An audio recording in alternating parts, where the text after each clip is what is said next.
بسم اللہ الرحمن الرحیم۔ جامی وائس کے معزز دوستو، السلام علیکم ورحمۃ اللہ وبرکاتہ۔ میں ہوں ایوب جامی اور آپ دیکھ رہے ہیں جامی وائس چینل۔ ناظرین اکرام، قرآن مجید کے متعلق ایک خوبصورت واقعے کی طرف اشارہ کرتا ہے جس سے مسلمان عورت کو یہ سبق بھی ملتا ہے کہ وہ کس طرح اپنے گھر سے نکلے۔ حضرت موسیٰ علیہ السلام ایک عظیم پیغمبر تھے جو اللہ تعالیٰ سے براہ راست ہم کلام ہوئے۔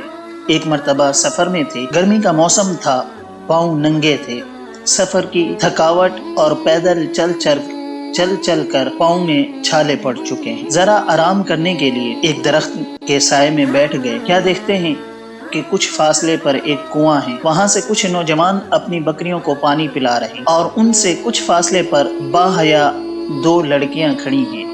جب آپ نے ان کو دیکھا تو حیرانگی کی انتہا نہ رہی کہ یہ دونوں لڑکیاں اس جنگل میں کیوں کھڑی ہیں اور کس کا انتظار کر رہی ہیں۔ حضرت موسیٰ علیہ السلام نے جب وجہ دریافت کی تو پتہ چلا کہ ان کا کوئی بھائی نہیں، باپ بوڑھا ہے، وہ اس قابل نہیں کہ چل پھر سکے، اور وہ دونوں اپنی بکریوں کو پانی پلانے کے لیے آئی ہے کہ جب تمام لوگ اپنے جانوروں کو پانی پلا کر چلے جائیں گے تو آخر میں یہ اپنی بکریوں کو پانی پلائیں گے۔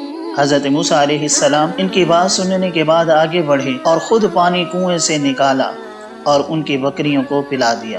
لڑکیاں جب خلاف معمول جلدی گھر پہنچی تو باپ نے جلدی آنے کی وجہ پوچھی تو دونوں نے باپ کو پوری حقیقت سے آگاہ کر دیا۔ باپ خود بھی پیغمبر تھے، فرمایا کہ جاؤ اور اس نوجوان کو بلا کر لاؤ تاکہ ہم اس کو پورا بدلہ دیں۔ اب ایک لڑکی جب حضرت موسیٰ علیہ السلام کو بلانے کے لیے آئی تو وہ کس طرح آئی، اس کا انداز کیا تھا، قرآن نے اس کے چلنے کا انداز جو کہ شرم و حیا سے لبریز تھا اس کو بھی بیان فرمایا۔ ترجمہ: پھر آئی ان دونوں میں سے ایک شرم و حیا سے چلتی ہوئی، وہ کہنے لگی کہ میرا باپ آپ کو بلاتا ہے تاکہ وہ بدلہ دے جو آپ نے ہمارے جانوروں کو پانی پلایا ہے۔ حضرت شعیب علیہ السلام کی بیٹی حضرت موسیٰ علیہ السلام کو بلانے کے لیے آئی، شرم و حیا کا دامن نہیں چھوڑا، نگاہ نیچے تھی، بات بھی شرما کر زیادہ کھل کر نہیں کی۔ اللہ تعالیٰ کو اس کی حیا اس قدر پسند آئی کہ اس حیا کو قرآن بنا کر پیارے آقا کریم علیہ السلام پر نازل کر دیا تاکہ پوری امت کی عورتوں کو پتہ چل جائے کہ جب وہ گھروں سے نکلیں تو شرم و حیا سے عاری لوگوں کی طرح گردن اٹھا کر نہ چلیں، بلکہ دھیمی چال سے شرافت اور حیا ان سے واضح نظر آئے، جس طرح شعیب علیہ السلام کی بیٹی شرم و حیا سے چلتی ہوئی آئی۔ عملی اعتبار سے حیا کے 3 شعبے ہیں۔ نمبر 1 اللہ تعالیٰ سے حیا، نمبر 2 لوگوں سے حیا، اور نمبر 3 اپنے نفس سے حیا۔ اللہ تعالیٰ سے حیا کا مطلب یہ ہے کہ احکام الہی کو نہ توڑے، اور لوگوں سے حیا کا مطلب یہ ہے کہ حقوق العباد ادا کرے، لوگوں کے سامنے جن باتوں کے اظہار کو برا سمجھا جاتا ہے ان کے اظہار سے بچے، اور اپنے نفس سے حیا یہ ہے کہ نفس کو ہر برے اور قابل مذمت کام سے بچائے۔ قرآن و حدیث کی روشنی میں یہ چند آیات اور احادیث کے مطالعے سے ہمیں پتہ چلتا ہے کہ اسلام نے شرم و حیا پر کتنا زیادہ زور دیا ہے اور اس کی اتنی زیادہ اہمیت ہے کہ اسے ایمان کا حصہ قرار دیا ہے۔ شرم و حیا ایمانی زیور ہے، لیکن آج کل کے دور میں شرم و حیا عفت و عصمت کا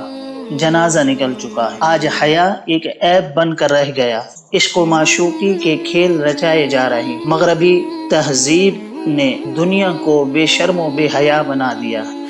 آج اگر ہم اپنے معاشرے میں نظر دوڑائیں تو ہر طرف بیہودہ تصویریں نظر آتی ہیں۔ مغربی میڈیا ہر جگہ عورتوں کی تصویر کو نمائش بنا کر پیش کر رہا ہے۔ آپ کو مختلف چوکوں اور چوراہوں پر ایسے سائن بورڈ نظر آئیں گے جہاں عورت کی تصویر ذریعہ اشتہار برائے کمائی نظر آئے گی۔ عورت کی اس حالت کو دیکھ کر دل خون کے آنسو روتا ہے۔ پھر افسوس ہے کہ بے وقوف لوگ اسی کو آزادی نسواں اور حقوق نسواں کا نام دیتے۔ اپنی زندگی میں ہر قدم ایسے پھونک کر رکھیں کہ ایمان کے لٹیرے اور عزتوں کے ڈاکو کہیں شرم و حیا کی یہ قیمتی دولت آپ سے چھین نہ لیں۔ اللہ کریم ہم سب کا حامی و ناصر ہو، آمین بجاہ النبی الامین صلی اللہ علیہ وسلم۔